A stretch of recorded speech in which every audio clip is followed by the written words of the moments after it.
We don't usually start with any kind of audio quite like that, do we? But that was then. This is now. Listen. It's a bit different, isn't it? I know we're supposed to be shy of walking in the same place too many times. It's a kind of unwritten rule that I should never not have written, if you get my drift, and substandard grammar.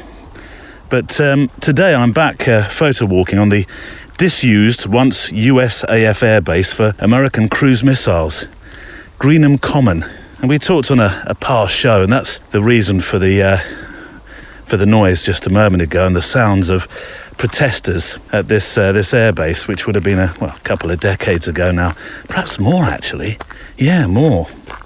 The last protesters left probably a couple of decades ago, but we talked about the fact that there was and wasn't, nudge nudge, a nuclear accident here where a parked plane, it's not so far away actually from where I'm actually standing right now, where a parked plane, which was fueled and just waiting with a 1.1 megaton nuclear bomb in its pocket, was hit by a jettisoned 1,700-gallon fuel tank.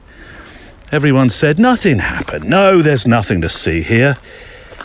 And they said that for 27 years. Even the British government said that. And the reality was that the accident took 2 lives and 16 hours of firefighting with over 1 million gallons of water to douse. When all along they'd said, not even so much as a spark. And why let the truth get in the way of a good story, huh? So yes, I'm back walking what was Europe's longest runway in the shadow of missile silos that I once managed to get into for a spot of early urbex, although I wouldn't have known what it was called back then.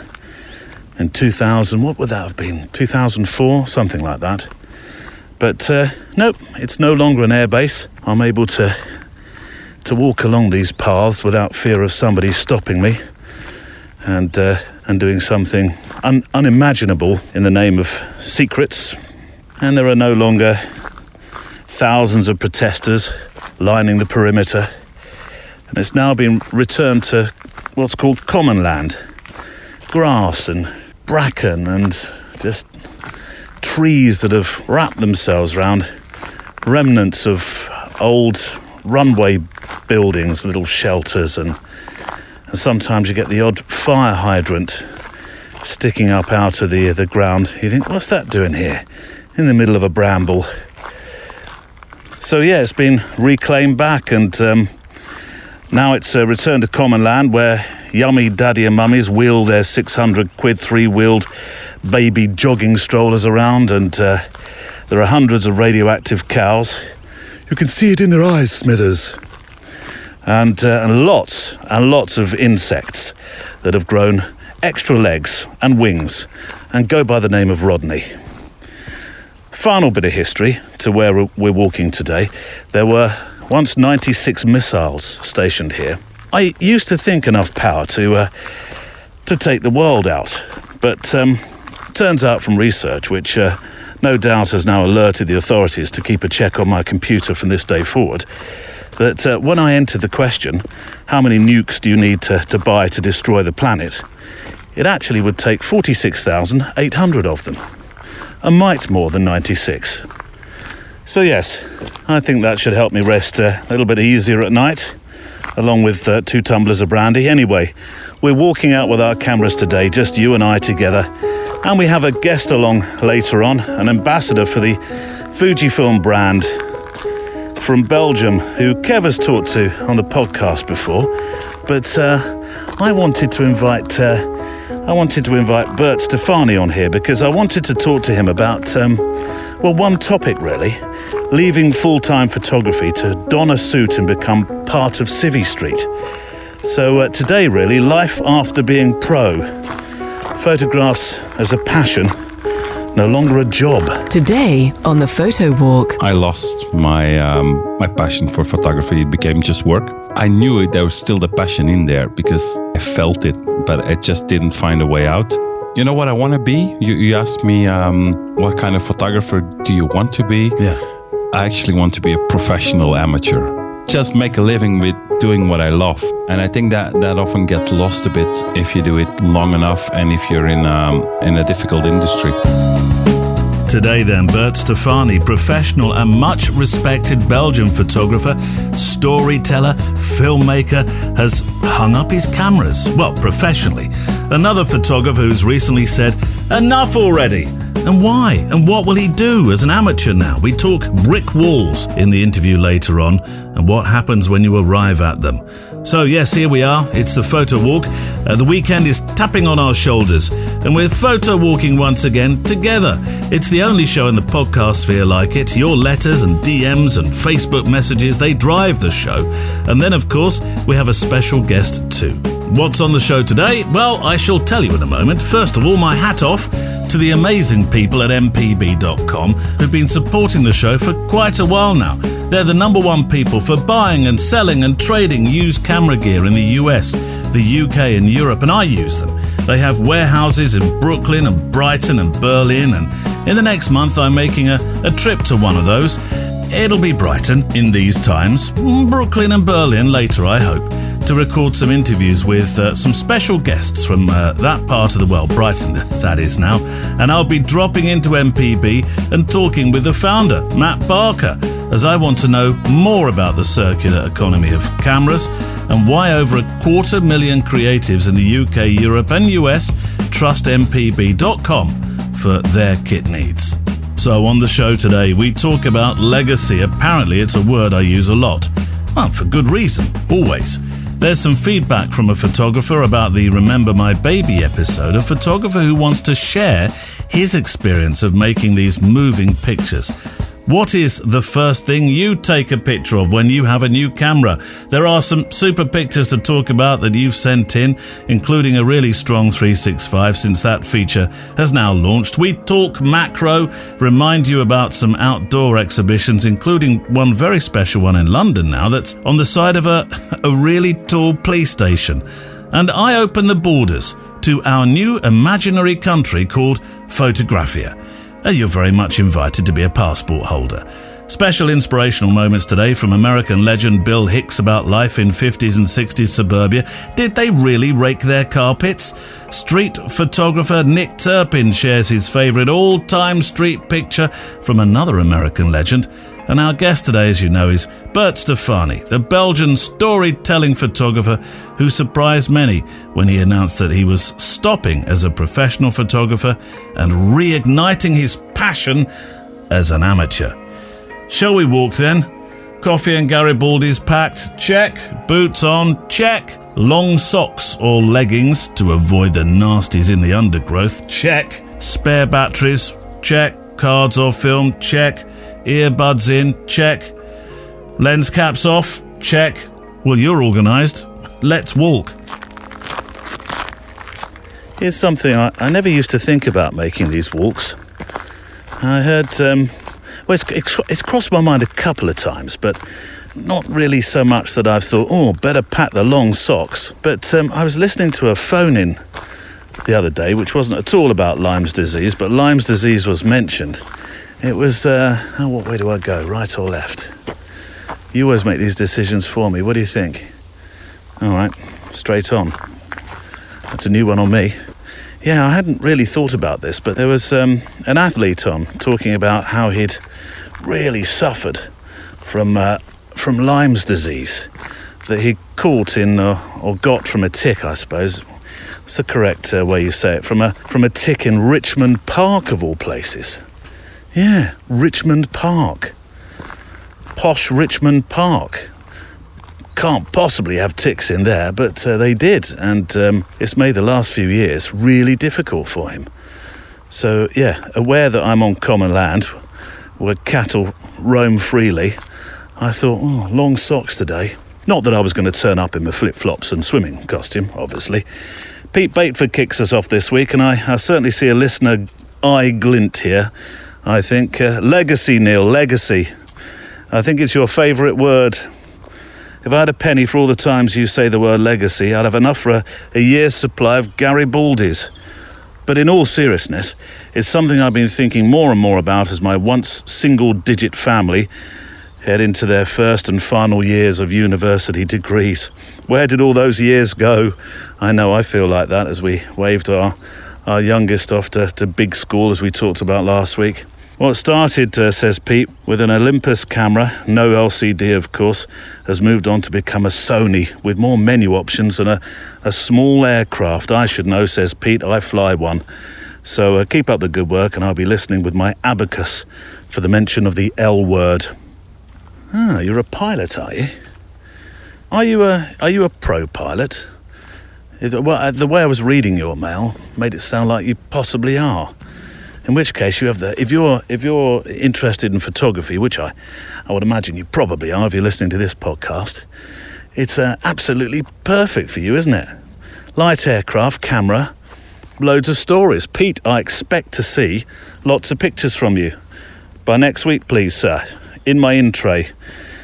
And, well, Pete, get ready to order your Garibaldis because the second mail is going to make you loads of money. A very good friend of the show, Andrew Hardacre, wrote a lovely, unprompted, I might add, piece about the show in our Facebook group. But what I'm about to read, this isn't that. I'm far too English to be reading too much adulated praise. Remember, as Englishmen, we're supposed to be humble and scared of anything more than a glancing reference of gratitude. Being English also means, of course, I keep my socks on during life's more intimate moments, but shh, don't tell anybody. So this one I want to read has been hanging around a little while now, just ripening as a letter. Some of the messages that you send in, they seem to ripen. Then one day I get to them, I think, oh, time for that letter now, definitely. So it's time for this one now. And it may seem a little melancholic in places, but it's a perfect example of a creative and thinking mode. Thinking about, stand by, L word coming up, boop, boop, legacy.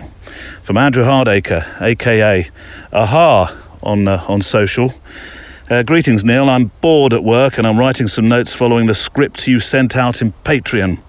Oh yes, I send out the, if that doesn't make sense, I send out the show scripts in Patreon that I do for my diary piece on the Saturdays. I send it out as a script. It's actually, I think it's going to form an ebook. Neil, an ebook? Really? Are you sure? Well, I don't know. There's some things that we talk about that I think would sit well in that format. So the patrons, they're getting it early, you see. We must have been talking about legacy because Andrew responded to something I said, which was all about the L word. What's that? Are we up to 3 or 4 now? Are we counting for Pete? I said on the show, I am quite the fan of photographing legacy, recording history, remembering our elders. Maybe because I'm closer now to that than I am to my late teens and early 20s. That's what I wrote. And Andrew wrote back, I do wonder whether this is a reason why older photographers like to record things that they fear might be lost, a concern for things vulnerable to change or disappearance after we've shuffled off this mortal coil. Perhaps we feel that even if we are not around in the world, there'll still be continuity through our pictures. Yeah, I think that's probably. I think you've hit the nail on the head. That's exactly why. I'm constantly worrying, says Andrew, about what happens to my stuff, my thousands of books, my cameras, my lenses, no doubt as well, I would imagine, all your pictures, film and digital, Andrew. Does anybody care, he says? First editions, collectibles, sentimental value volumes, where will they end up? Will they be sold to a rogue dealer for a pittance? Once, he says, I bought a very rare book on dragonflies from a pal for £500 cash as he was financially embarrassed for a short time. I'd like it to go back to him one day, free of course, but somebody has to know what it is and why it's worth so much. I've so many things I want to do. I have this flash of inspiration, a moment of determination to progress a photo project, to change myself. A moment later, the flash has burned out, my body tells me it's tired and my mind is too easily distracted anyway, so few things get started, let alone finished. I read books, get halfway through, I write and don't finish the piece, so I find everything plateaus for long periods. Then suddenly, I climb the staircase again, small flashes of insight, if I can hold on to them. They move me up a step, sometimes in the taking of a photograph, sometimes in the processing. Flash photography drives me crazy, I'll admit, looking for the perfect diffuser. But slowly, I'm understanding how to get more out of Lightroom. And I have to say, Photography Daily directs me to sources of insight and inspiration I probably would not have otherwise found. It also leads me into the temptation as I lust after a monochrome camera. Sorry about that. It can't all be good, can it? Best regards, Andrew. You know, there was more. Andrew had written much, much more, and I've kept it as I think one day some of the really long, so well written. Well, everything's well written, but so well written, long considered mails from photographers will make a wonderful addition to that ebook. But I think, Andrew, am I right in thinking that you've actually bought that monochrome? I'm pretty sure you have now, haven't you? Or am I going totally gaga now? Probably the latter.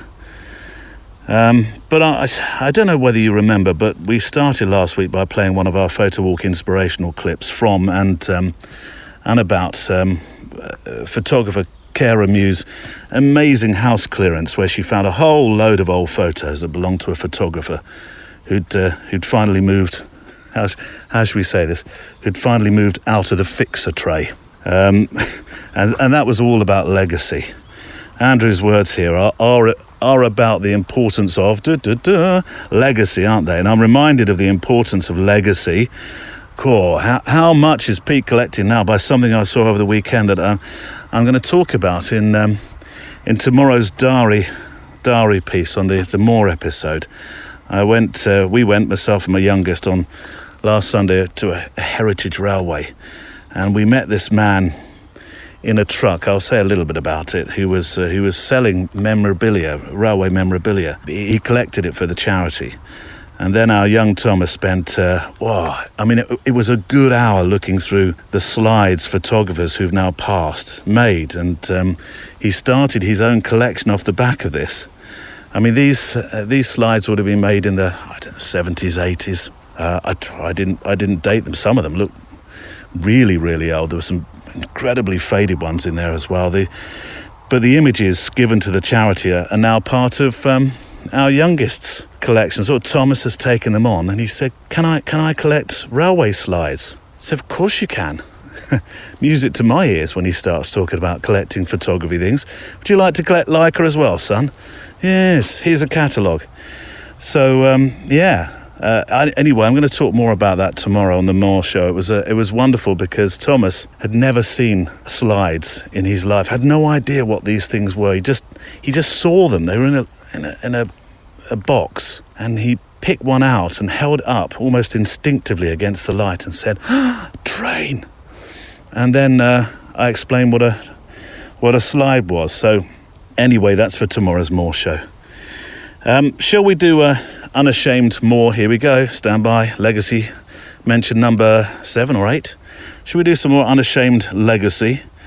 I want to play something from episode 38, where I spoke to the legendary Bill Owens, the photographer behind Suburbia, the incredible photo book of life that studied the people starting out in the houses of, well, it was the American dream, wasn't it? There's wonderful estates that sort of backed onto mountains, sort of really wide roads, perfectly manicured lawns. And the Suburbia book, I mean, that was the Suburbia of the 50s and 60s, and the Suburbia book that Bill Owens made is still available. I looked it up. There's plenty of opportunity to buy this book still, and it's not too expensive. And it's the perfect encapsulation, I'll say it for the last time, this time round, of the word legacy.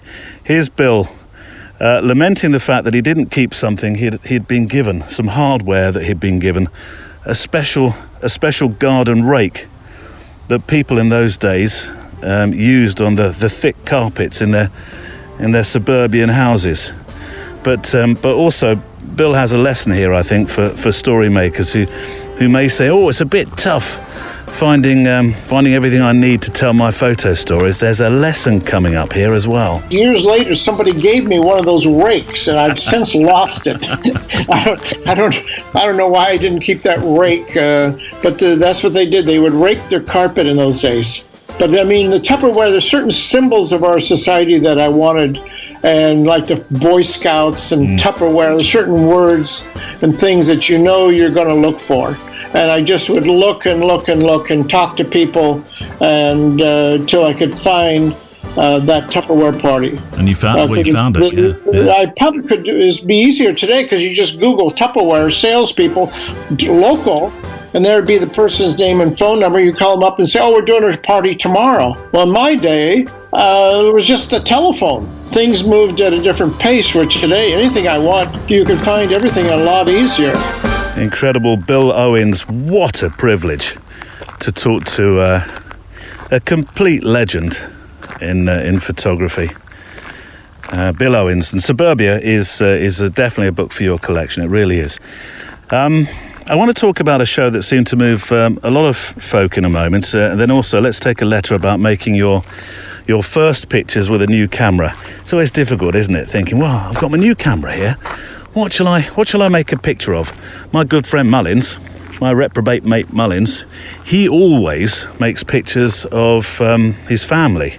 Always, either his daughter or son or wife. Although, the last time he bought a camera, what was the last one he bought? Was that the X-T4, the Fujifilm X-T4? Or was that the X Pro 3? I can't remember which one it was, but one of them, maybe it was a GFX. Anyway, one of the cameras he bought, he didn't take a picture of the kids or his wife. No, he took a picture of the horse that they have. The horse called Star. Anyway, we'll talk about that in a moment. Until October 3rd, 2021, I'm personally proud to partner a photographic outdoor exhibition in the south of England. It's called Photo Swindon. We'll only have a few more mentions because it closes on the 3rd of October. And the incredible Sanne de Wilde is the finale, really. And these pictures are all presented as outdoor exhibitions. And I have another outdoor exhibition to remind you of later on in the show today. And so if you go to @Photo Swindon, which is handily on Twitter, Facebook or Instagram, you'll see news and behind the scenes pictures. Even if you live outside the UK, you can still join in and see what's happening. Here's a message into the show from Martin Pendry, who sent in his thoughts following episode 257, which was only last week, and we titled it "If a tear escapes, it shows you're human." That was the title. My titles, I know, they're beginning. I'm starting to sort of sometimes pick up what somebody has said within a show and using that as a sort of a soundbite title. I've never really had a very good policy for titling. You would have thought that I'd have come up with a concept there, but I haven't. I kind of dance around a bit. It's a bit free form on that one. I don't mind. Anyway, we did talk about it last week, that particular show, but in case you missed it, Nikki Heppenstall, co-founder of Remember My Baby, joined me on a Wednesday special edition talking about the photographic charity that, they provide free pictures to parents of children who sadly die before or during or after their birth. And it was a really moving account from Nikki. It really was, because Nikki has gone through this herself. It's a personal experience, and one of the reasons why she co-founded this charity to help parents in similar positions. But and this is quite important, really. It was also, I think it equally was a call to action, that particular show. As Nikki said, they want to be able to offer this to every single parent who suffers this loss in the UK, and right now they need more photographers. So even though it wasn't really positioned as an appeal, there was certainly a tone of conversation that said help. And Nikki now has so kindly joined us. See, these are the people that hang out with us in the Patreon area. Nikki's recently joined, and it was an absolute joy to see Nikki in our regular start of the month Zoom session. It was a bit quieter this month because I'd managed to position it on on a bank holiday in America. Future ones are going to be happening on Tuesday. On Tuesdays, first Tuesday in the month. But so it was good to see Nikki in there, and we had a bit more of a conversation about that program. But the show certainly drew some comments, and this actually came from Martin Pendry. He said, "I am one of the volunteer photographers Nikki spoke about. I'm a gay man in my mid-50s, so I learned about death when I was young, as many of my friends died from HIV. I'm not a photographer who would normally take photographs of babies and children. I would describe myself as a street photographer. I'm a skilled enthusiast, as Nikki described it, and have now done quite a number of shoots for RMB, Remember My Baby. If you're thinking about volunteering, he says, please do. Nikki is right, it's not our tragedy. We are there to carry out a shoot, and it's an absolute privilege to meet a family in need at such a special time. There's a great network of support for us all, and the first session is not as bad, or I suppose, I'm paraphrasing here, not as daunting as you might think. The midwives and nurses are great at helping to set up shots too. Now, Martin also pointed out his kit list for this job. I know we don't often... I'm right in the middle of the woods here. Sorry, Martin, bear with me. What have we got? I want to get a... You know what I'm like. I stop sometimes to get a picture, and it's a very sunny day, and I've just got these wonderful contrast and backlit leaves here. Let me get a shot. Bear with me a second. Coming back to your very important message. Let me... So where are we? Oh, peaked early there, Neil. Shutter speed, look, I've got neutral density filter on. f4.5, shutter speed 220, ISO 160. And I'm moving my body just a little bit because the sun goes behind a branch, and then I want it to flare out one side. And by sort of rocking gently, you can do that. Has that worked? Well, we'll know when we get back. Well, Neil, you can see the back of the screen. I know, but still, sometimes when you get back and look on a larger screen, you see, well, ultimately you're going to see more, aren't you? So, as Martin said, we're there to carry out a shoot, and it's a privilege to meet a family in need at such a special time. Now, Martin pointed out that kit list, and I thought, although we don't usually talk about kit, this is one of those moments I want to. So, you can understand exactly what he takes in, what's important for the job, because I didn't want people to go away from that show thinking, I'm going to have to go into hospital with all this kit, all these flashes, all this paraphernalia. No, in fact, the lighter you can travel, the better. He uses an XE4 with the 18-55, which is the kit lens. He has a Godox flash when there's very poor light, and he uses a Lens Baby tilt shift lens for the shoots. Some people, he says, will bring more kit in, but I use public transport, so I have to travel light. I keep hearing about this Lens Baby tilt shift. It's quite a bit of kit, actually.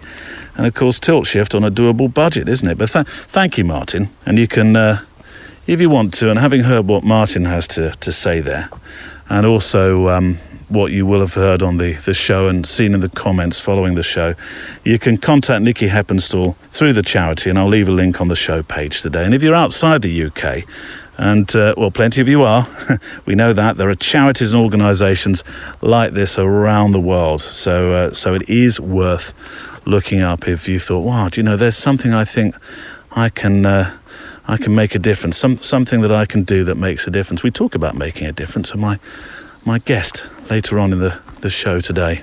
Now let's have a mail with pictures from Marius Henning.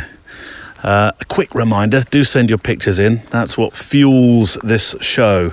Send them to the email address studio@photographydaily.show. That's the email address. Oh, it's beautiful around here. I'm in the middle of the woods. I can't imagine that all this beauty was sort of positioned around the most hideous of weaponry and Marius Henning. Hi, Neil. I've been listening to your show for a month now. I find it inspiring and super to listen to. I'm an Afrikaans-speaking South African citizen, English being my second language. So, don't be treating this, Marius, as your language reference. I know I drop some of my vowels from time to time, if you'll pardon the expression. Love hearing, says Marius, good English spoken, and let's not forget that radio voice. No video, it's like listening to an old-time radio show. You calling me old? I enjoy imagining the gate being opened. Well, we had a gate today, didn't we? The grass, the bugs, the helicopter. Don't talk about the bugs. The helicopters. But Marius, they're all real, Look, that 737 or Airbus A321 or whatever that is going overhead at the moment. Can you hear it? It's like Twitter there as well in the background. Yeah, slight rustling of trees. It's all real. It's happening around me. I do wish sometimes it was a bit louder. Not the aeroplanes, but the other stuff.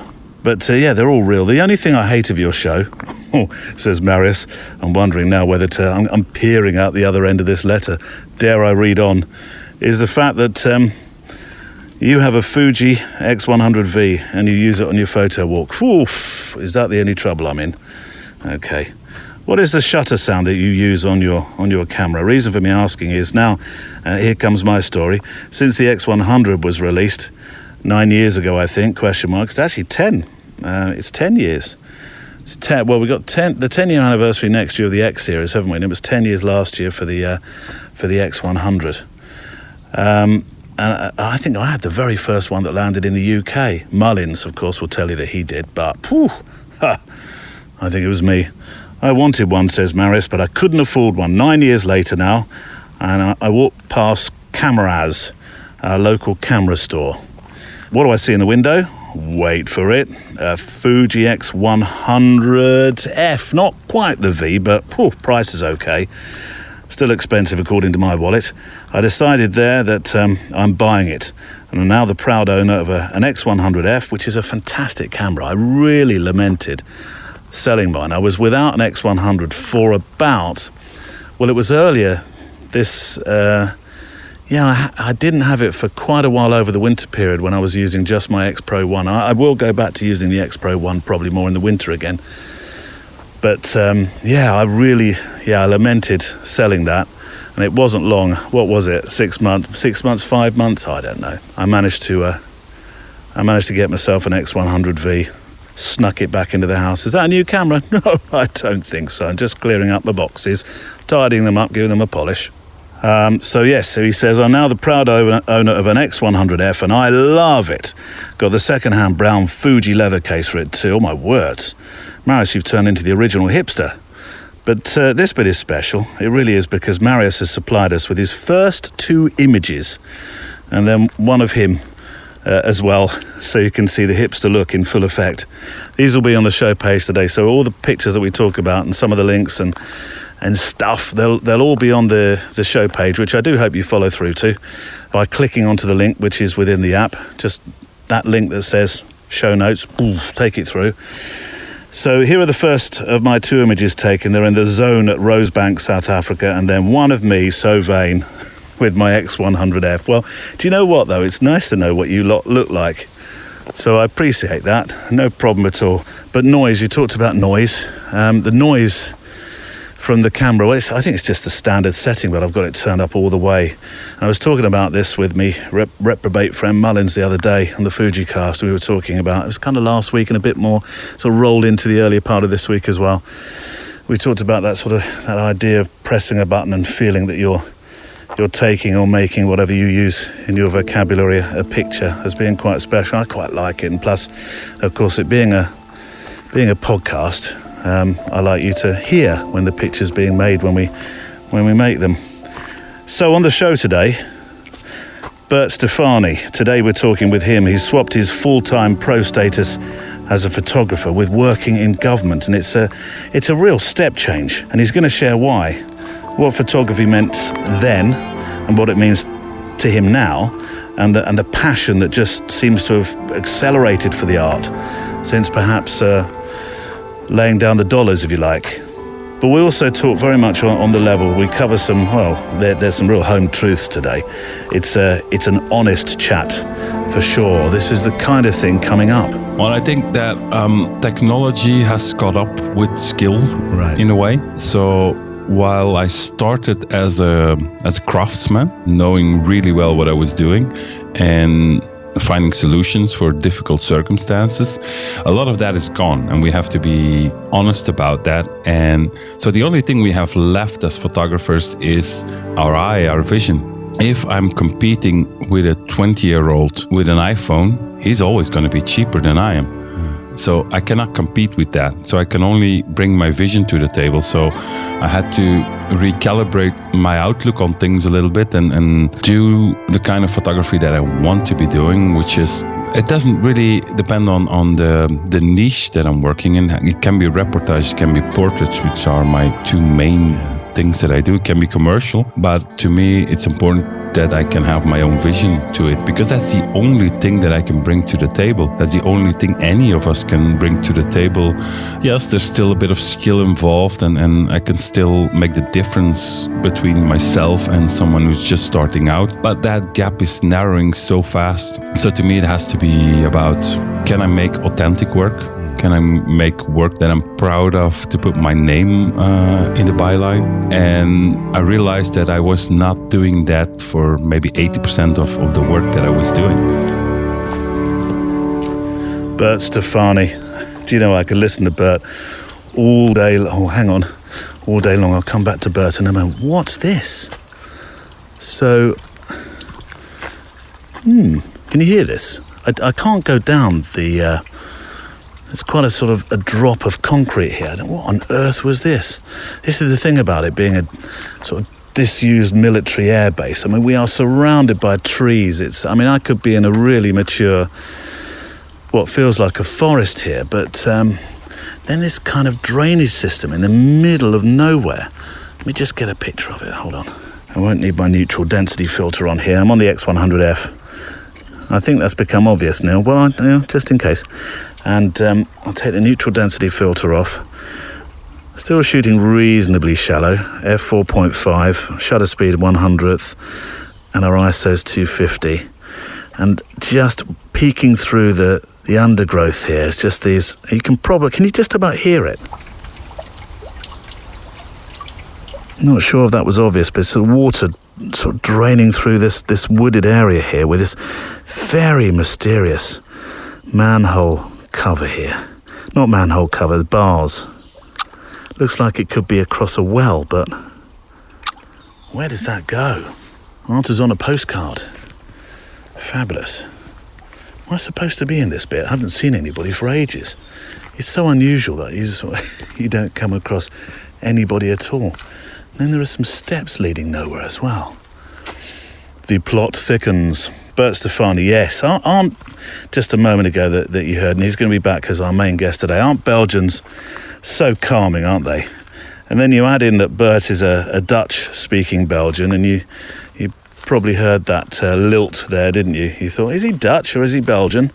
Well, he's a Dutch-speaking Belgian, and there's maximum calm, isn't there? Add in a bit of Dutch.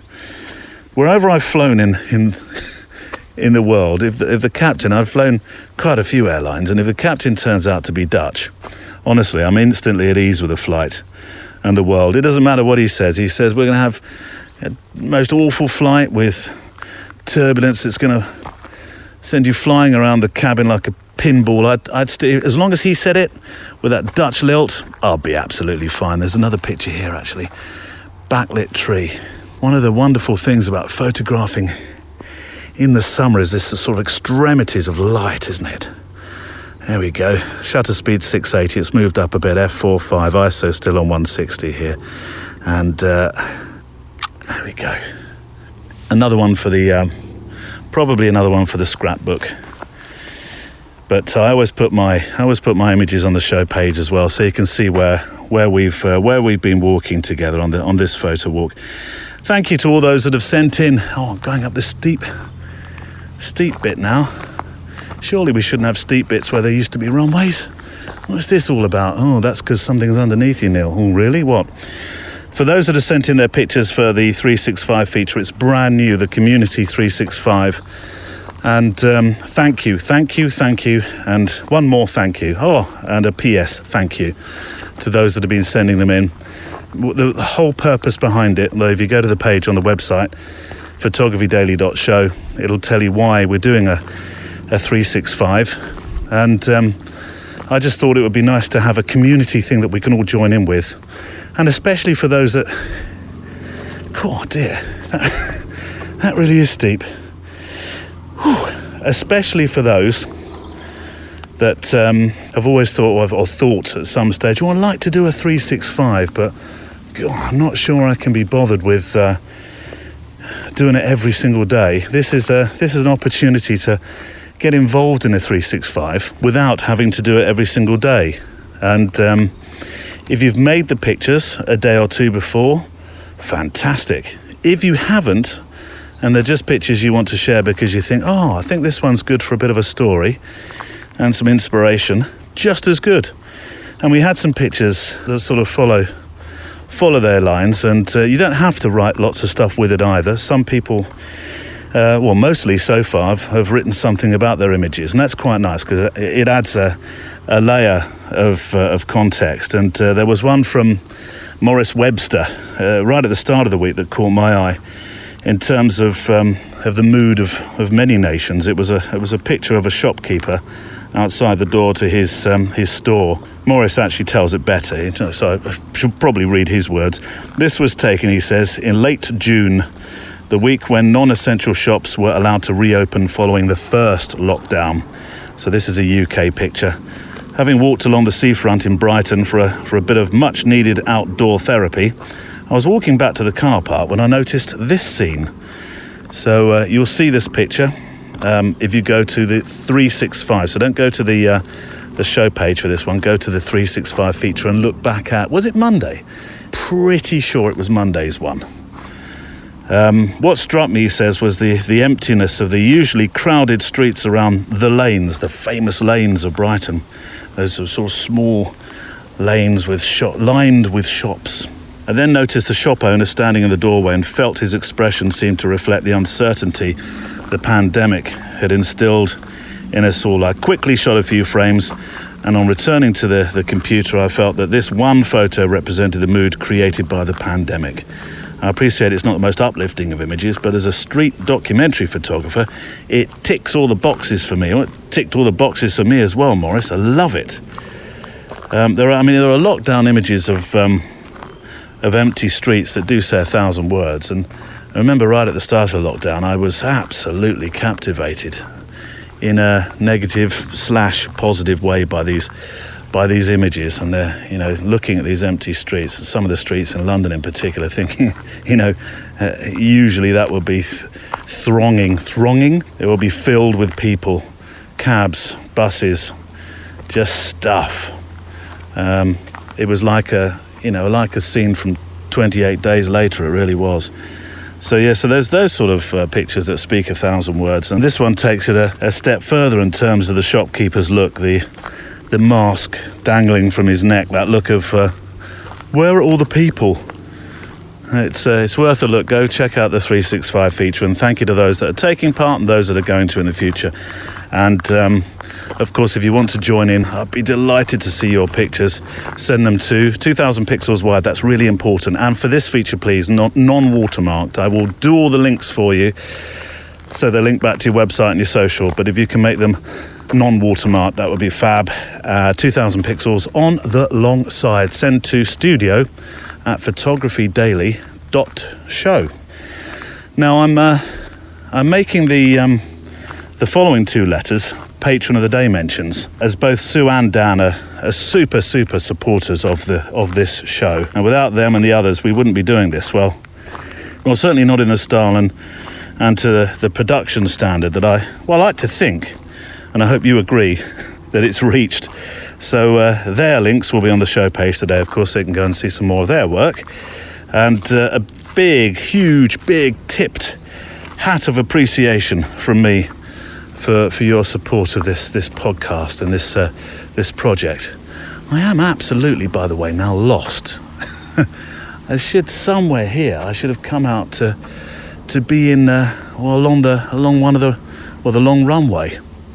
But I seem to be, I don't know, I'm in the midst of nowhere. If I'm not out of here in about 24 hours, could you call somebody, please? Well, there's a sign here, footpath sign. There we go, Neil. You'd never make a Boy Scout. Well, I was actually once upon a time. Oh, follow this. Okay. Job done then. So these two. First of all, from Sue Sayre. Hello, Neil. I heard you mention the old pier in Weston-super-Mare on your show this week. You wondered if you can get onto the island. Well, yes, you can, but it's a bit of a waggy finger if you do. Oh, is it one of those? You shouldn't really be here. Oh, really? No. I'm afraid I'm going to have to take your name. Oh, all right. What's your name? Kevin Mullins. Okay, where do you live? Anyway, you must know that the tide times, as there's only one way on and the same route to return, which is via a long spit of very lumpy rock and gravel put there some years ago when heavy machinery was supposed to be transported there for renovation of the pier. Nothing's ever been done. No, it hasn't, has it? And it's a really interesting looking pier. There's the new pier, newish pier, and then in the background there's this Seen Better Days pier, but that's the one that looks the most interesting. It's sort of holes through the building, the roof's falling in. There's an old lifeboat house there, and I wonder what's in the old lifeboat house. Maybe an old lifeboat, I don't know. I did see some fishermen over there earlier this year, but they weren't really on the pier. They were on the rocks, which I suppose is okay, and you'd expect them to be aware of the tides. Well, you would, wouldn't you? What are you doing there? Fishing? What's your name? Kevin Mullins. Anyway, I thought I'd submit an image of Burnbeck Pier. Burnbeck, B-I-R-N, Burnbeck Pier, correct name, or the old pier, as it's locally known. I've been photographing the old pier, says Sue, for some years now, watching its gradual decline. It's sad, isn't it? When old buildings, they decline like that. Oh, but it does give those who are interested in Urbex's a fair crack of the whip, doesn't it? Anyway, I thought I'd submit an image of the pier. In the past couple of years, when doing a long exposure, now these pictures are on the web page today, and they're really intriguing, I think. You look at them. You have to see them. There's a few there.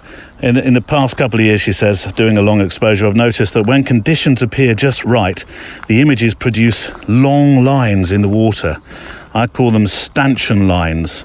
I have a theory that they could be related to the moon, but that's just a theory.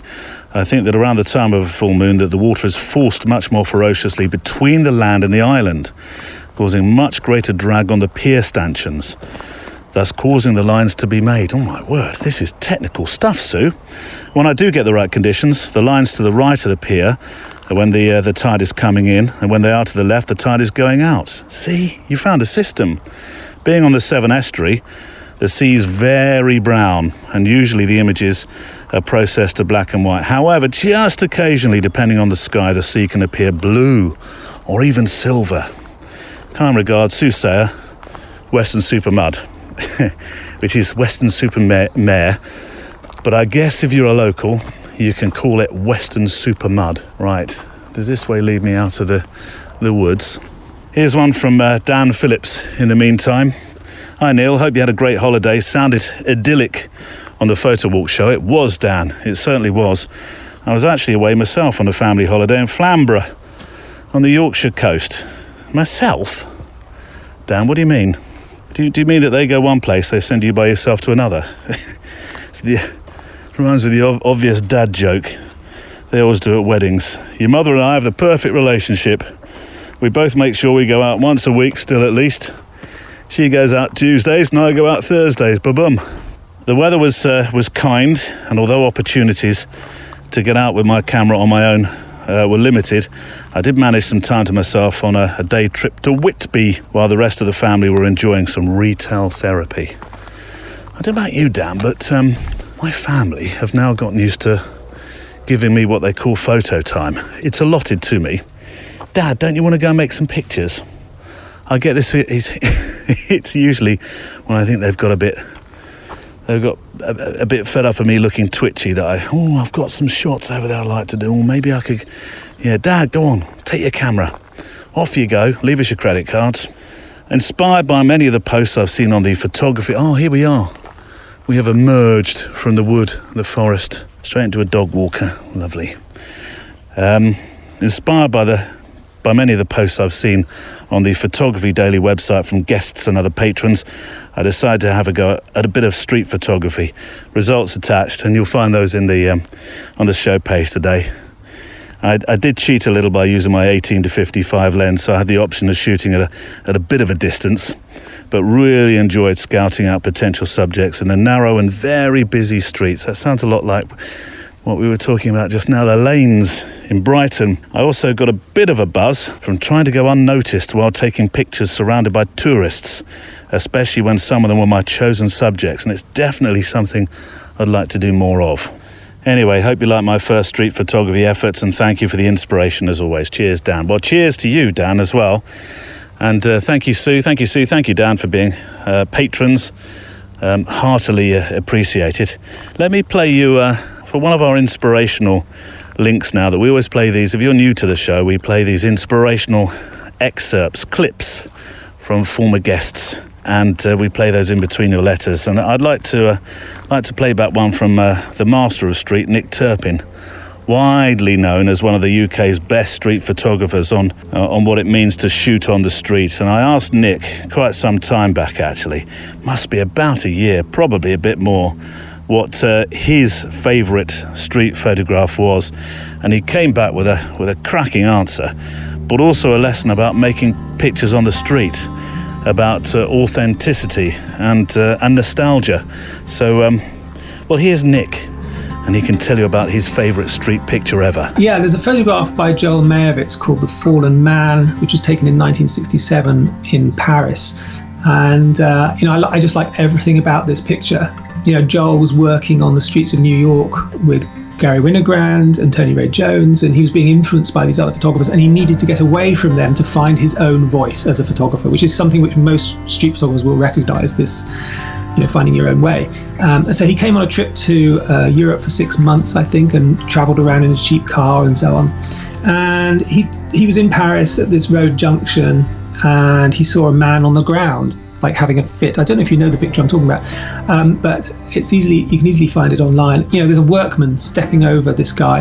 The workman is in blue overalls. He's holding a hammer. He's got a beret on. He's a very working class guy. I know. The guy having a fit or lying on the ground is in a smart suit with a shirt and tie and shiny shoes. So there's a lovely clash there, not just a physical or implied physical clash between them, but there's this kind of class clash going on. And you look around the picture, it's beautifully constructed, this picture. Now, one of the things that I love about it is that I looked at this junction on Google Street View recently, and what I realized was that in the decades that have passed between that picture being taken and now, culture has changed.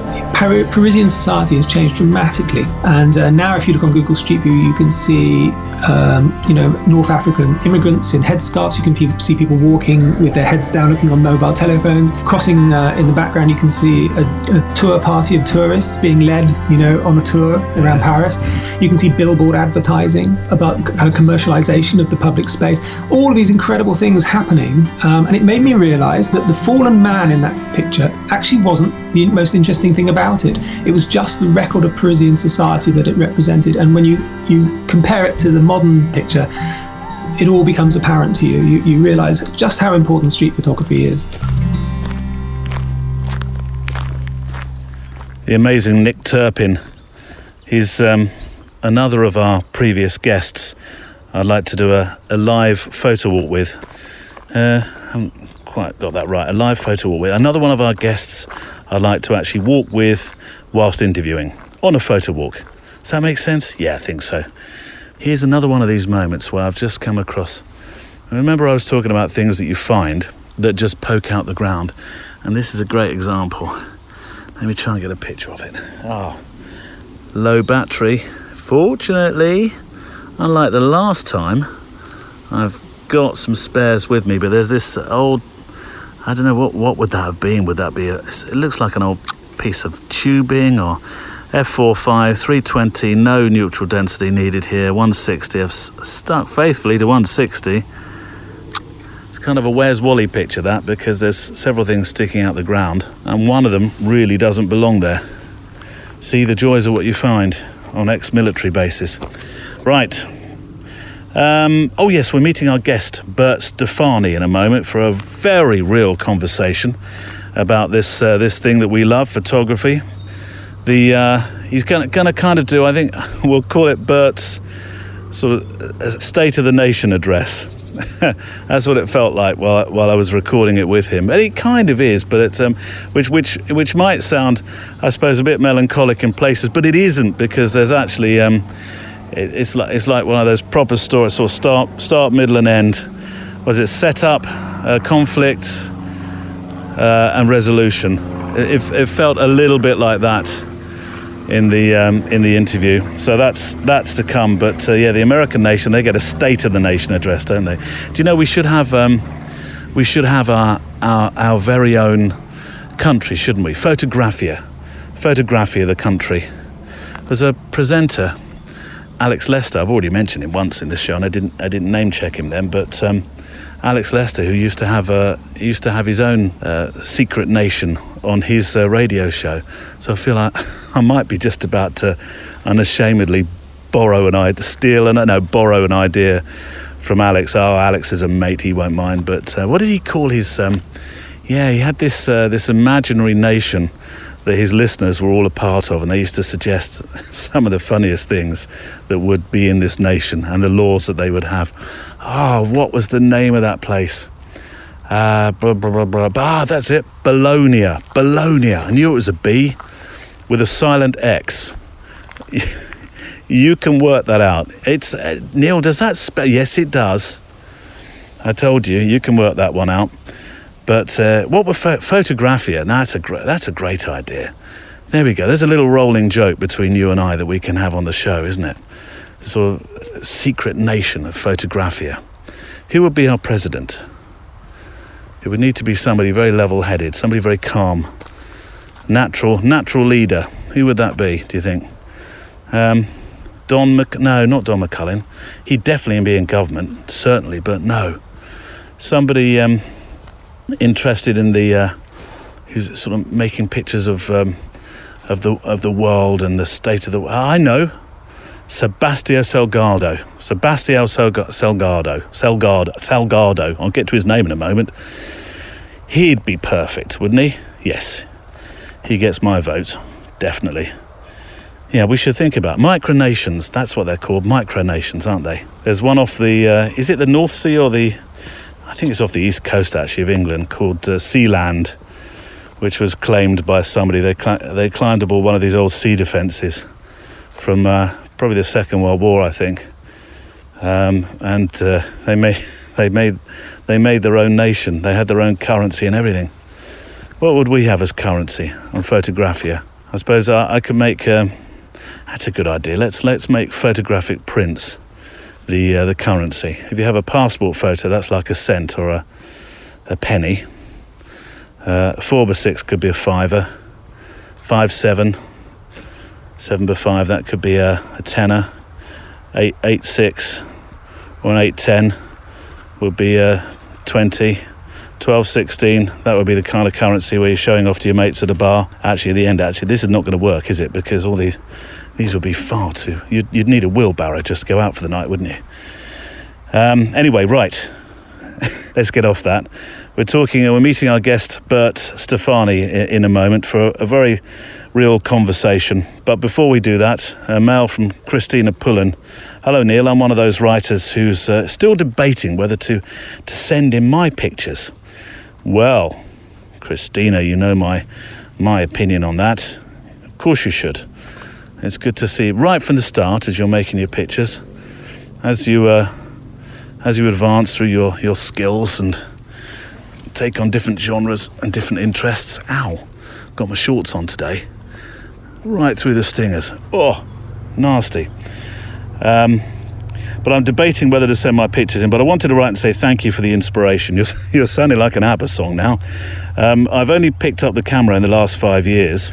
The result of buying it for our teenage son, who went on to become far more interested in sport. So I can't complain. And I get a Canon 6D for free. Oh, that sounds like a good deal. Well, not really free, is it? I think you bought it for him in the first place, didn't you?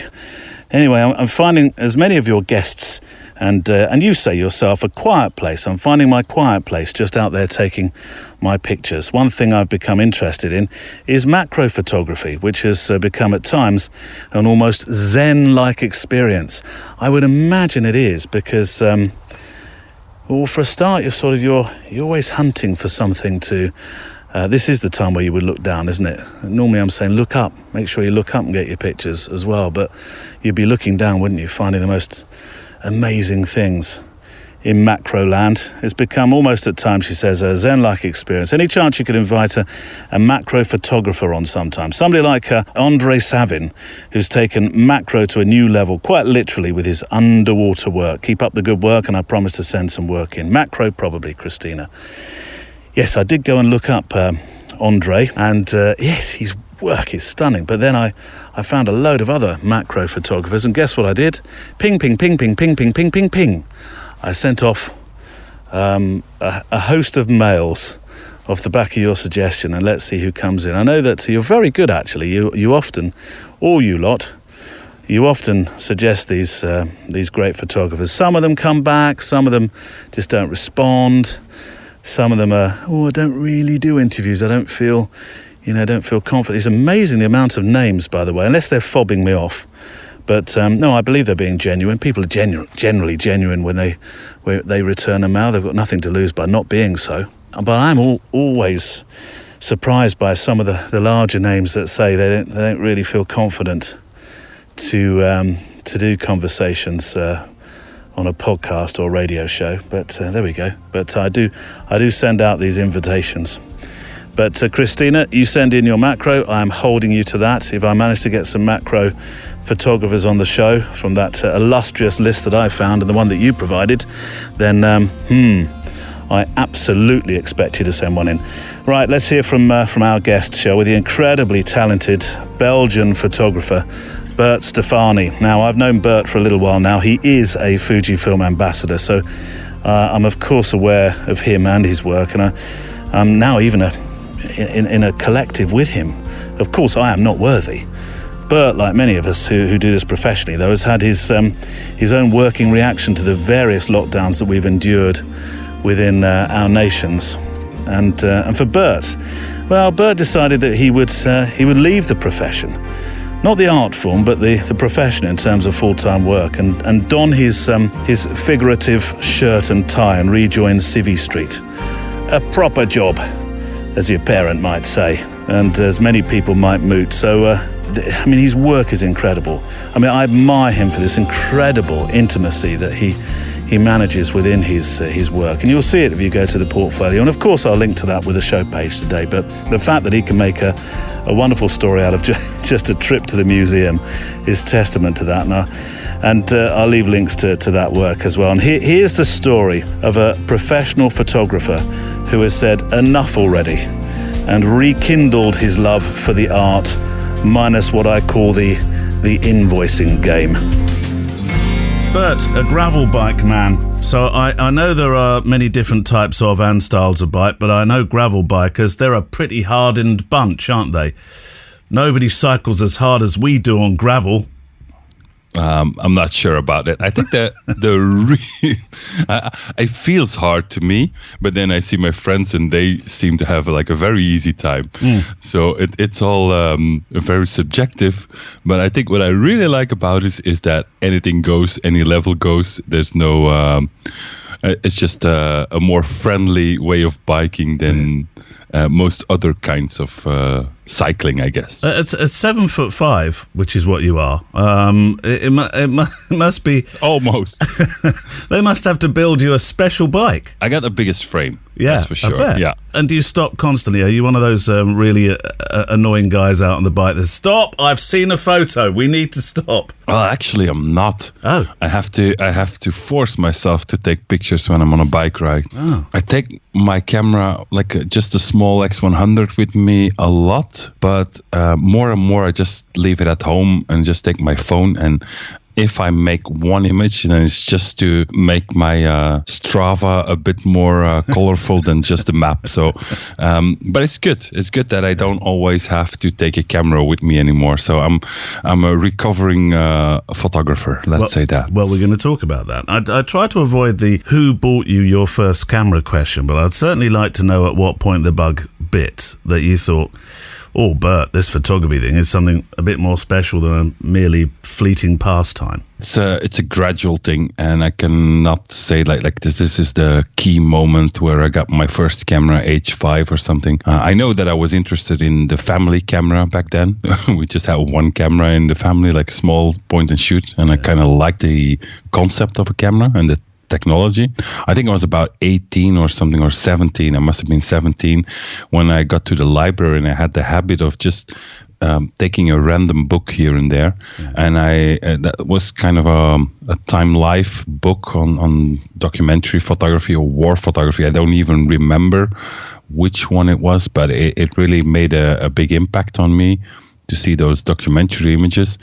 And then I just went to the library again and took a lot of books about photography, and found out that my grandfather used to be a bit of an amateur photographer back in the day.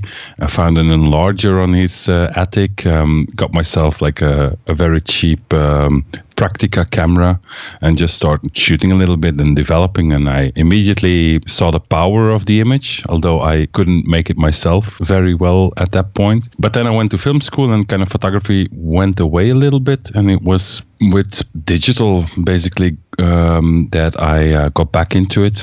Bought myself one of the original 300Ds, a refurbished one, because I couldn't afford a new one. And after a couple of months, I knew, like, this is what I'm going to have to do, and I'm going to have to make a living out of this, because I want to do this all day. So that really took over from the filming. That was it. Because, I mean, this screenwriting and directing, though, I've heard you say it was very influential and helpful with your photography. It definitely was, and I still like video, and I do some video work and do some videos for myself. But I was drawn a lot more to the more direct medium that is photography. I can get lucky with photography. I can take one picture that is really good in just a split second with just a small camera. And to make a good video, you need a lot of time, a lot of hard work, and very often you need a crew. I think I've always been a storyteller, and a storyteller looking for a medium to use. And at a certain point, video seemed to be the medium to use, because I was not very good at music or sculpting or painting or whatever. And it is a good medium for me, but I think photography is an even better one. Well, I want to quote you from your website, because today we're speaking for a particular purpose. And I've no doubt that now you've been on once, you see, you become a friend of the show, and that means you have to come on again. It'll depend on this talk. That's true.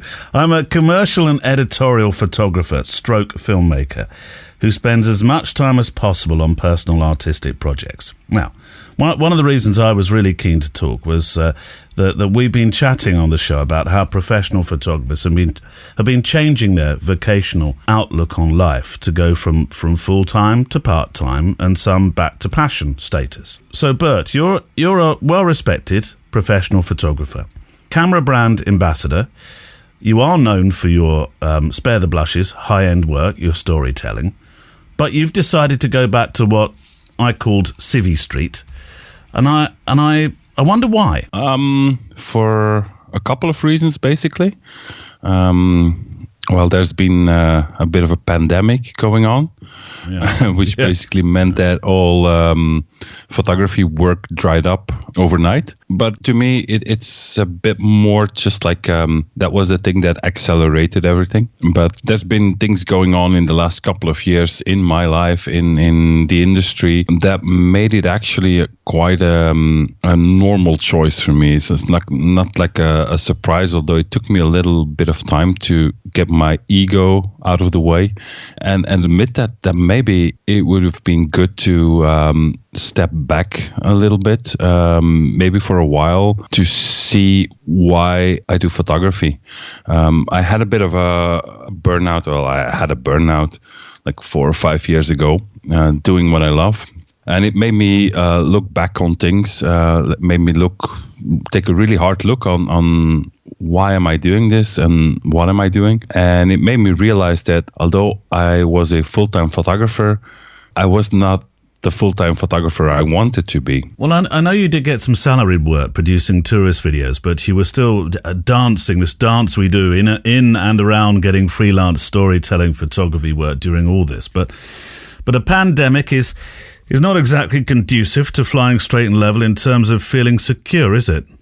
I kind of saw it coming. I felt it coming. Like it was, I said, this is not going to be good for me. And I got lucky that the company that I worked for producing those videos, they had they had a temporary job available just in marketing, and they asked me if I was interested, and I said yes, let's do it. I signed my contract the day of the first day of the lockdown, and it was very helpful to have just that insurance of having a salary each month. And then there were times where photography work picked up again because I kept doing it on the side, and then it dropped again. So I felt like it was a very unstable situation. So I started looking for something else, something that I could combine with photography that would leave me time and energy to do photography as well. And so at the beginning of this year, I started a new job actually for the government that has nothing to do with photography or video or anything, but it allows me to still do photography on the side. For now, I think it's a good solution, and it took me a while. I used to be a little bit ashamed about it, that I had to take that step back. Yeah, that's interesting, because you did mention the ego once you'd sort of stepped aside from the ego. That no, I'm a creative. I can't wear a tie. I'm a creative. Yeah, well, luckily I don't have to wear ties, but figuratively. Yeah, I know what you mean, and it's like I still feel like I am a very decent photographer. I still feel that I should be able to make a living with the skills and the experience that I have. But I realized that I think I could definitely make a living being a full-time photographer. But at this point, not the kind of photographer that I want to be. What is the kind of photographer that you want to be then, that you feel that this time has somehow stolen from you, perhaps? Well, I think that technology has caught up with skill in a way. So while I started as a craftsman, knowing really well what I was doing and finding solutions for difficult circumstances, a lot of that is gone, and we have to be honest about that. So the only thing we have left as photographers is our eye, our vision. If I'm competing with a 20-year-old with an iPhone, he's always going to be cheaper than I am.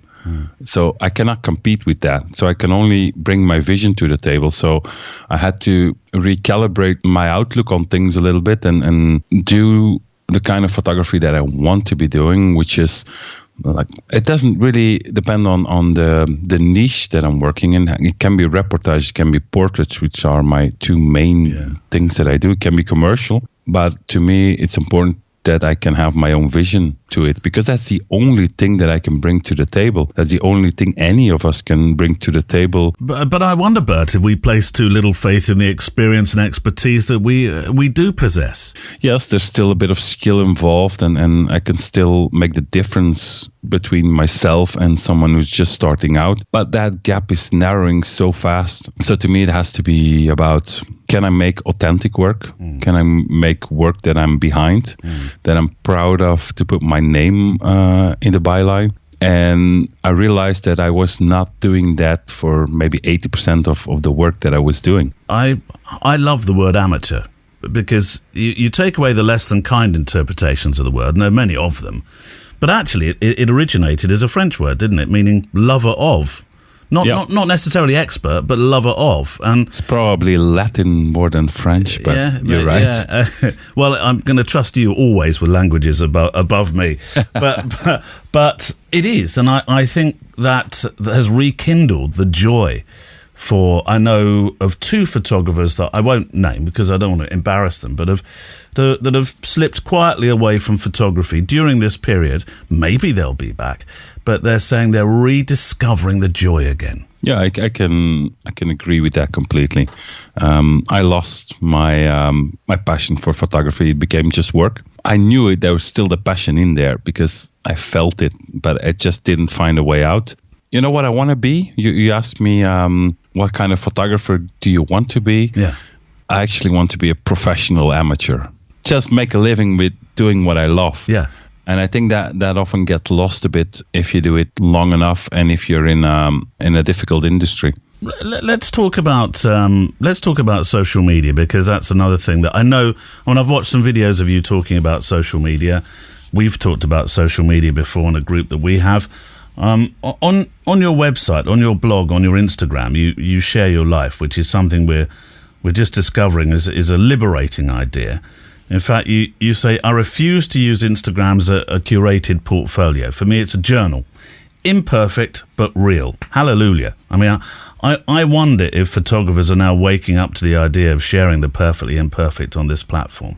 I do hope so, but I also realize that from a business point of view, or like a short-term business point of view, you have to feed the algorithm for many, many years. And like the power of the algorithm has become stronger and stronger in the last couple of years. And it had became something like you had to do, another thing on the list of to-dos, and not something that you wanted to do because you wanted to share an idea, you wanted to share a picture. And I basically said, screw it.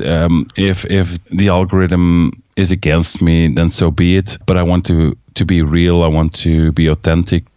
But I also found out that I'd rather have one person telling me like, hey, your picture or what you wrote below it did something to me, than have 1,000 likes.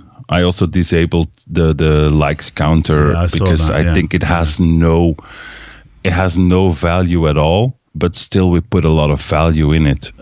Bert, your work has this low-key, dramatic feel. And it's interesting, we started this conversation and you mooted the idea that some of those early books that you saw in the library and inspired you were conflict and war photography books, which are often quite low-key, quite, obviously very dramatic.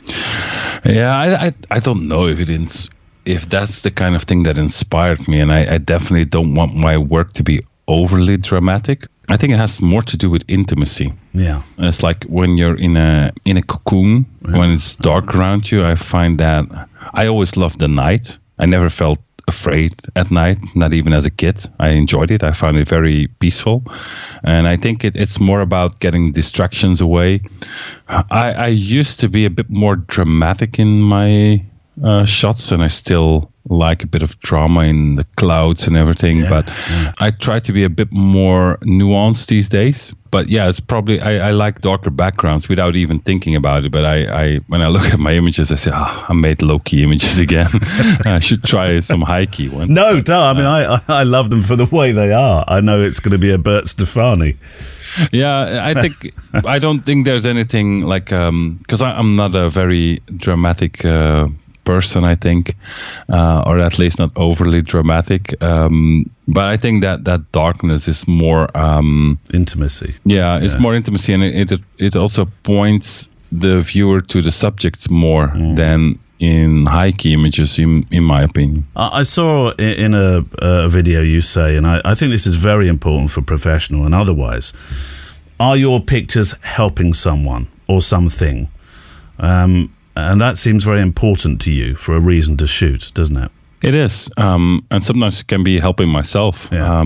I want to do something with the images because it's storytelling. So if I have no story to tell, then it's just a pretty picture. And what's the point of that? Because I found out that when I look back at older work, that there's work that makes me cringe, that I still like because it tells a story. It may not be at a technical level that I could do now, but if the story is still in there, it's still valuable, and it only becomes more valuable over the years. I've become very aware in the last couple of years that there's a fine balance, and it's a difficult balance to find between like the more technical side of photography and the story you're telling. And sometimes the technique can get in the way of photography, and there's often these days when I'm shooting like intimate portraits, then I know that I could make the picture better technically by adding a fill light, for example. But I also know that I would make sure that the person in front of my camera would get out of that zone or would get nervous, or I would disturb the flow. So while I would probably have gotten another light out a couple of years ago, now I leave it as it is, because I think it's more important to tell that person's story or make a picture that means something to someone. I think a lot of the images that mean the most to clients or the subjects in the picture, they wouldn't do well on Instagram. Why? Because it's a picture that's important to them, but not necessarily I've been guilty of producing photographers' photographs, if you know what I mean. It's like made for the grid, do you mean? Yeah, made for the grid, or you can see when it's technically difficult or things like that. But that doesn't matter at all to the person looking at the images who's not a photographer. Yeah. So I think it's always good to balance these things out, and you're never gonna keep the perfect balance. And sometimes I have to do something technical, something new to get my teeth in, just something to experiment, and then I have to go the other way back again. So it's just about trying to find like a very temporary balance in that sense. Talking of making pictures with meaning, the story you made called Dunkirk in Search of Humanity a few years ago. It was about 3 or 4 years ago now.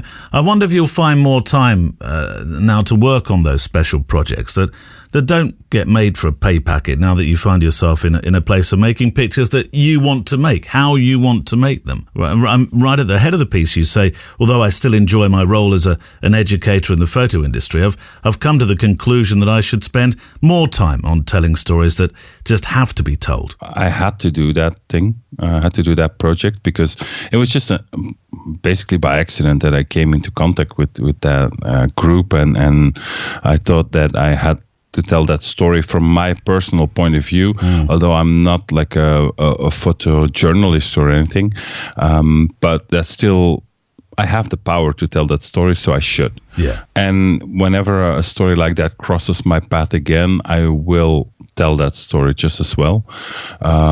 But I don't feel like I'm the right person to devote my life to that kind of photography. Why? I cannot take the distance from things like that, because I still, when I think about it, it's just mind-blowing, and it makes me really sad. But I think that sometimes I have more power as a person than as a photographer in a way, or as a professional photographer. I think that those pictures will probably not have a huge impact on the general population, but they had an impact on my friends and family, because they know me as a person, and then I'm a person who happens to be able to take some decent pictures, but they know me, they see those images, they read that story, and for them it probably has a bigger impact than if they had seen the same story from a much better photojournalist than I am. And so if I can make a mark on the people closer to me and maybe even some online friends, then it's probably more impactful than me trying to do a book about refugees. Well, for anyone listening who wants to tell stories, who wonders whether they can only be told by a professional photojournalist, I think they're pretty sage words, actually. Being a human first, photographer second can actually be a very powerful way to operate. But just finally, Bert, I'm interested because this has been a unique angle, really, from which to ask questions. A photographer who's drawn away from an industry in an almost Phoenix style. How is the new Bert Stefani going to embrace this art form now? You've stopped attaching invoices for the moment. Where are you now, though, in your head as a photographer? I've come back to the basics of who I am, why I started this in the first place, why I'm attracted to photography, probably a bit more refined, a bit more purposeful, and a bit more brave, in the sense that I still take on jobs that in the end prove to be like not for me. Then I'm like, yeah, well, I did it, and I probably did it in a decent way, but it's not what I want to be doing. I still get those from time to time, but now I'm able to say, like, I'm not going to do that next time that person calls me. So I still want to be, I want to go back to full-time photography, but only if I can do it on my own terms. And when I can do it on my own terms, I have this loose idea of doing it like sometime next year. But again, I rather stay in this situation and have the freedom to create, the freedom to say no, the freedom to speak out and say what I want in images and words, than to be a bit of a slave of the industry in a way. So I think that's very important. I don't think I'm different in many ways. maybe just a bit evolved, and a bit more free. Bert Stefani, what an absolute joy to talk with him. And you'll be hearing more, I promise you this, of Bert in the future. A couple more mails, then we'll play out this week with another from what is going to become our Photowalk playlist, I think. I do need a far better title, but of course they'll all be available in the record shops of Photographia. If we have a cartographer, that's a map designer, isn't it? Yeah, I think it is.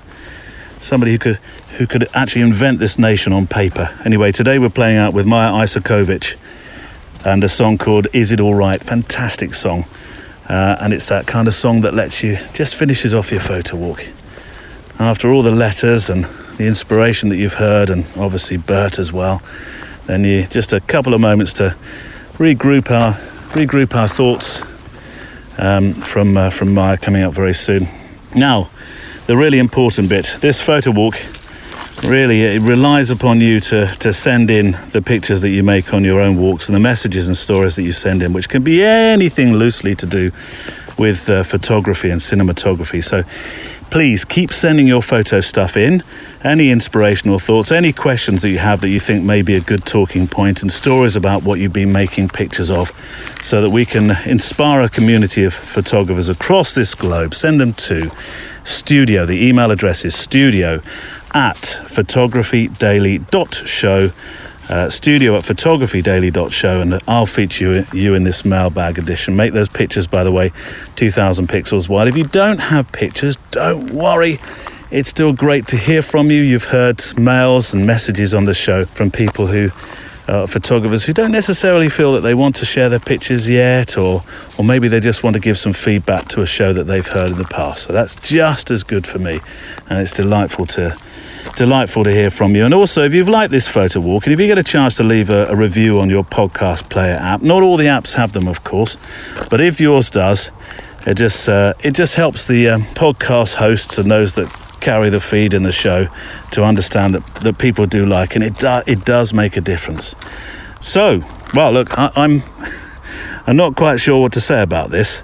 I am a bit daft, not quite as much as a brush, but I'm eccentric in my ways too, a bit goonish, appreciation of Monty Python, that kind of thing. More Monty Python, I think, than Goons. I wasn't really a huge Goons fan, but I was bemused to get a couple of. We've got a complaint from the complaints department. I feel like we should go into a Python sketch. One here from Leo Bremkina to kick off the complaint section of the show today. Hello, Neil. What's happened to car?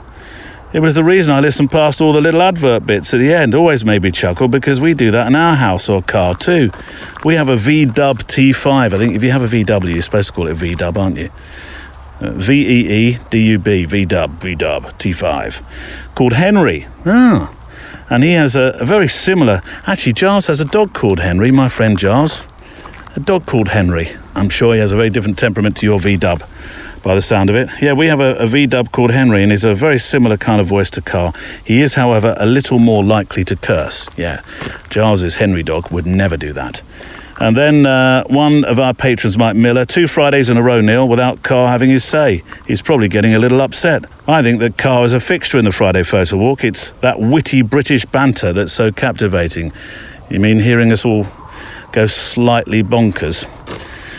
And then Lee Trowbridge. Have you forgotten someone? That was the only thing I received on this mail. That was the extent of the message.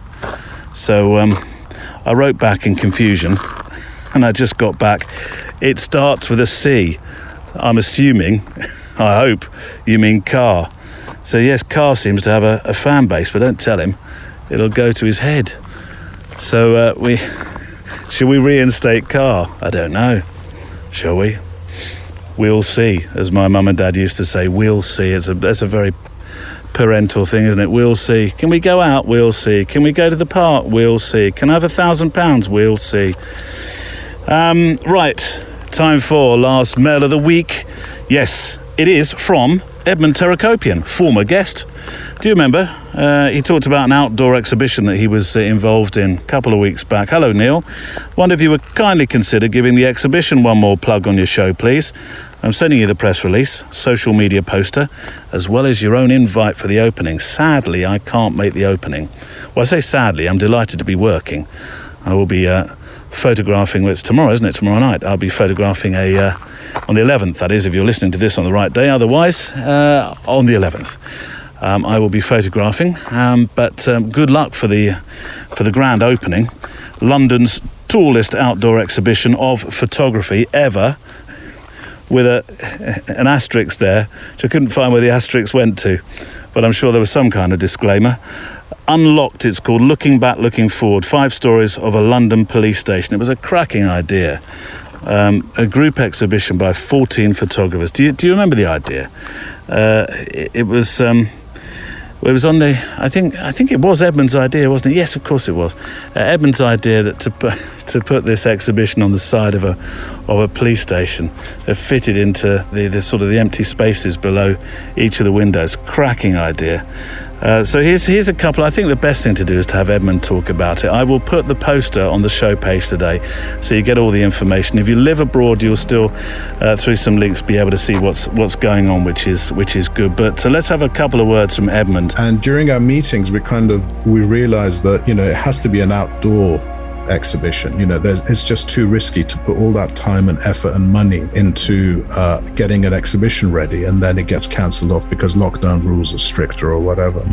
And we were sort of chatting away, and I just had this really crazy idea just came to mind of doing it on the outside of a big building. And I immediately thought of a hotel, the Holiday Inn in sort of Ealing Broadway. And then the police station's opposite it, and I thought, no, let's do it on the police station. Of course, I was looking at thumbnails of all my sort of friends' faces looking at me in a very kind of pitiful way of Edmund's completely lost it. This lockdown's obviously messed with his mind, because there's this sort of matrix of tiles beneath the windows. It's a huge 5-story kind of office block kind of thing. It's perfect. It's a matrix. It's just there. It's ready for pictures to be put on.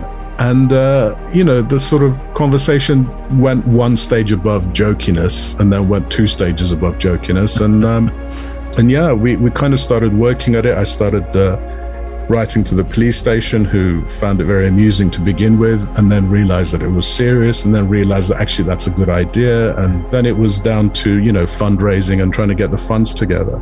The great thing about outdoor exhibitions is that many, many more people see them, regardless of pandemic or not, than indoor exhibitions, because you've got walkers by who'll stop and sit and then get drawn into it. Edmund Terakopian. Well, I look forward to photographing with you, hearing from you and talking with you next week. But for this week, let's play out now with Maja Isakovic. Is it alright if I stay today? Is it alright if I stay today? Take my time, far behind, leave my pride. Oh, is it alright if I stay? Is it alright if we just stay today?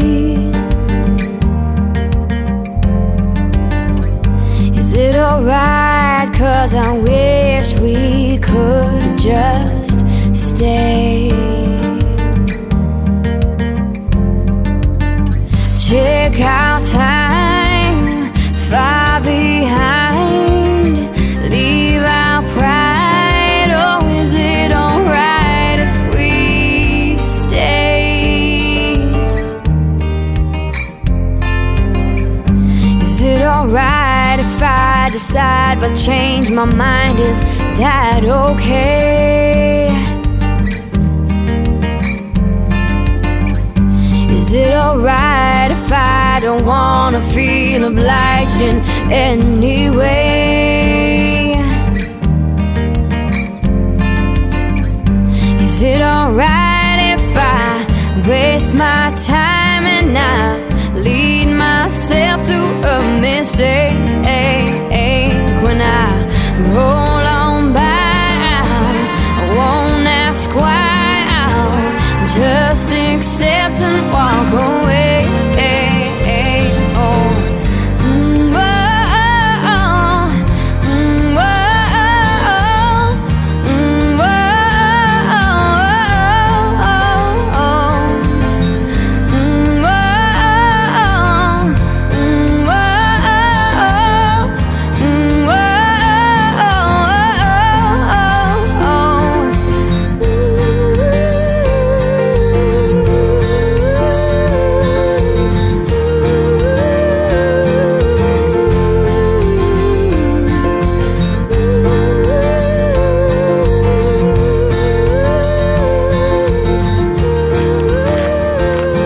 first song from Maya Isakovich, Is It All Right?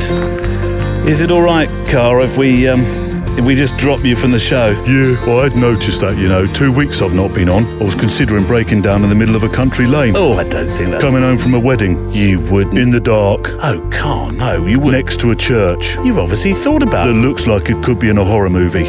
Get you, Moody. Just saying, that's all. Photography Daily is a Loading Zone production.